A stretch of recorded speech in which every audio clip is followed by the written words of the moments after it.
Ang mga tao pag-abot ni Hesus sa kalibutan hasta sad si Juan nga magbubunyag, wa kayo kasiguro kung siya na bagyod ang katumanan sa gipanagna or gisaad sa Ginoo pinaagis mga propeta nga manluluwas nga moabot.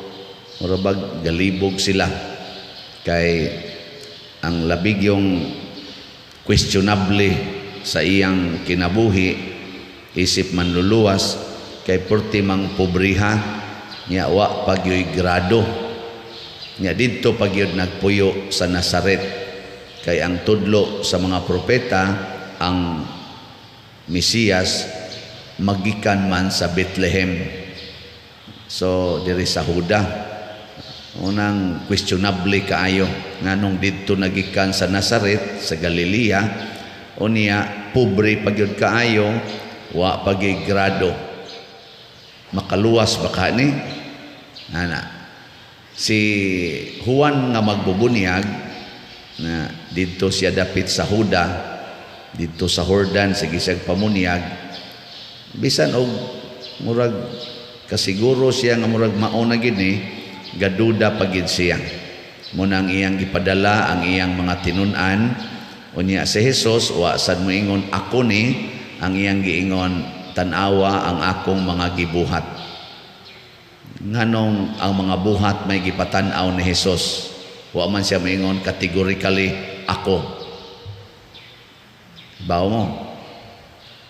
Nganong ang mga buhat man mga masakito na ayo, mga giyawaan, kuha agyawa, ang mga buta nakakita, mga bungol nakadungog, mga bakol nakalakaw. Nganong ka na may gipakita ni Hesus? Uy, hadlok siyang muangkon. Paragod ana imong bana, imong ingnon, diin man gyud ka nga dugay man kang niuli. Dito kas imong kabit, nya maingon din siya.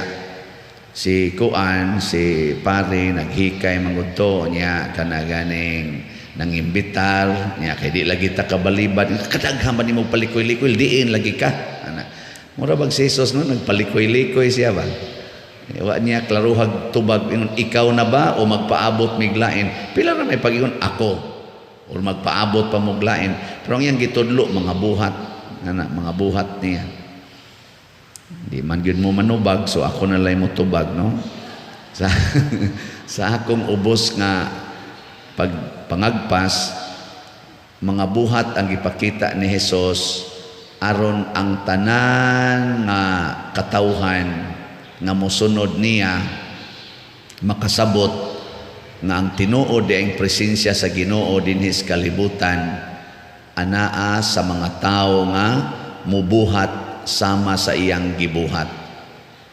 Pasabot ang tanang tao pwedeng mahimong manluluwas, co-saviors, pinaagi sa mga buhat nga iyang gihimo.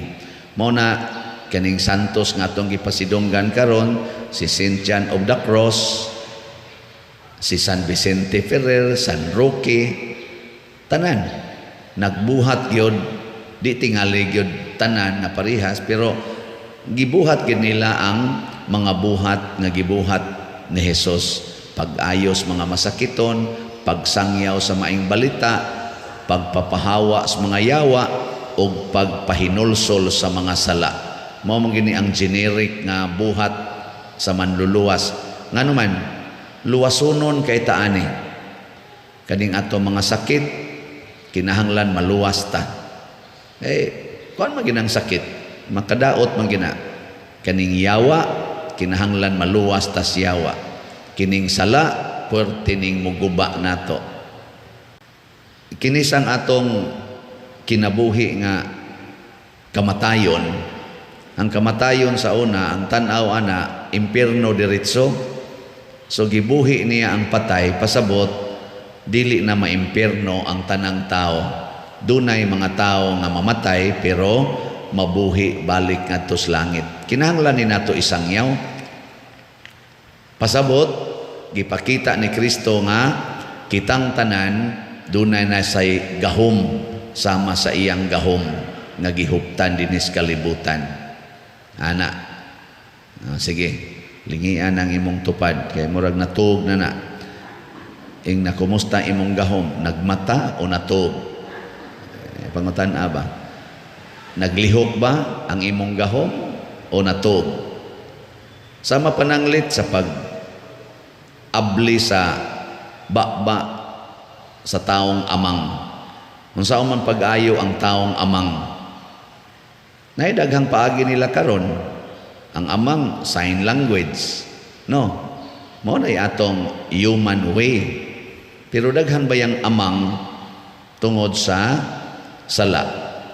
Kana ding maglagot ka sa imong bana, di naman jud ka mo tagad, di amang na ka.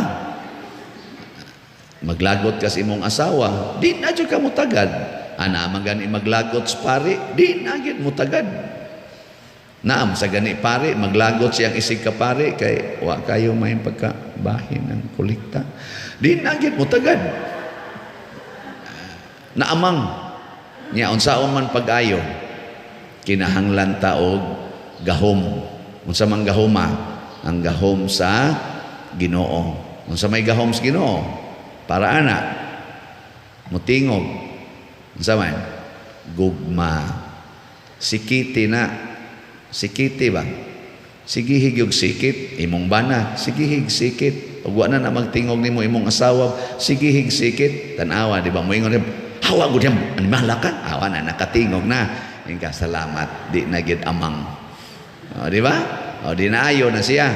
Pero napamayawa, kay singhag man.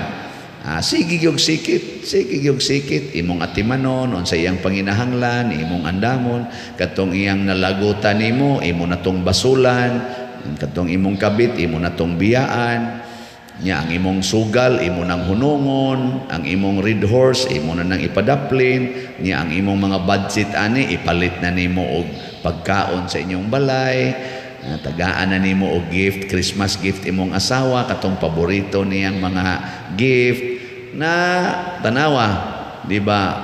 Katong singhag niya nga tingog nimo kay naiyawa igsunod na mag-ingon na gina unsa may nakaon nimong buanga ka nga nagtinarong naman ka ana nindot nagtingog ingon ka wa na gyud narang-arang na gyud ang yawa murag nawagtang-wagtang na sigihi pa gyud kay giingon pa man kang buanga ka ningon pa man buanga ka di gugma ana nya imong paraygan-paraygan imong hikap-hikapon imong hapyod-hapyoron isunod ato mo text na to nimo asa naman kalab ingani ka ang naong sa animal naayo na gyud naayo na iyang kamot kamao nang mo text isa to pa makalihok ng iyang kamot ana nya inigabot nimo sa balay uy musugat naman ka hay wa na gid taon mabakol makalakaw na ni sugat di na nakuha na naayo na tanan unsa may gigamit gugma nya labi nag mga ikagpasaylo sorry ha kay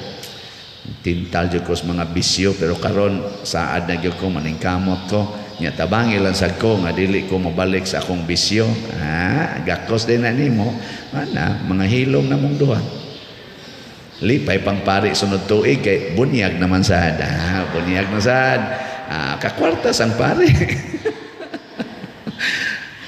di ba sa to pa na abot na ang kinabuhi nabawi ang kinabuhi patay na ang tatong inyong pagrelasyon nabuhi og balik mahimo ba ni? Yes gamita lang ang gahom sa Ginoo kay matud pas Ginoo sa unang pagbasa ako ang labing gamhanan ako ang nagbuhat sa tanan ayaw na mo pagduda nako ako under control nako ang tanan ug walay laing Dios labaw kanako.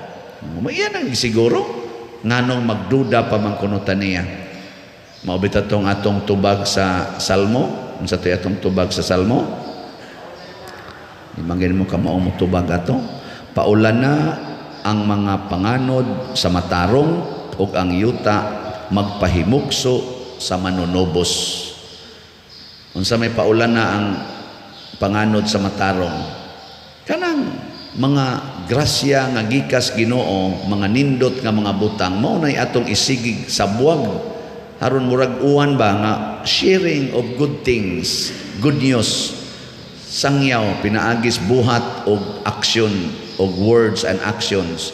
Isangyaw mga buhat sa gugma, buhat sa kaluoy, buhat sa pagpasaylo, buhat sa pagtinabangay. Mutang malipay ko ning among organisasyon dinhi nga COVID-G ba? Pero may mga ginang mo-appeal din sa ato mga dagkong kalihukan, ato raman sa mga igsuon dinhi. Kay naamit triple A nga prinsipyo na mo'y puy-an na mos kinabuhi ang ampo, antos ug alagad, or pwede rambulon aron mo daog yun, alagad, ampo, antos, or antos, ampo, alagad, rambol-rambula lang na bisag hain ang available. Kung ang imong bana nangabit, ampo, iniguli sakit kayo, antos, nya inikabuntag imong alagaran, nya kinikuyog man ang kabit, antos, nya giguto man silang duha, alagaran, nya sakit man, ampo. Wala, di ba? Sige, buhatan na ninyo, di ba? Nindot kayo na. Imong anak nabuang sa computer, ampo. Wa magid mo undang, alagaran, kay gigutom na. Sakit man, antoson, kay anak gina nimo. Di ba? Nya sige ka ana nga pattern. Nindot kay na daghan kay mga usab. Gani karon ang mga among kauban nga sigig away sa ilang asawa or sa ilang bana, wa na gid sila kunoy away-away karon. Mingawon gud sila sa away kay ni kasuko sa asawa, muhilo man ang bana, moingon man bana, antoson lang. Ana.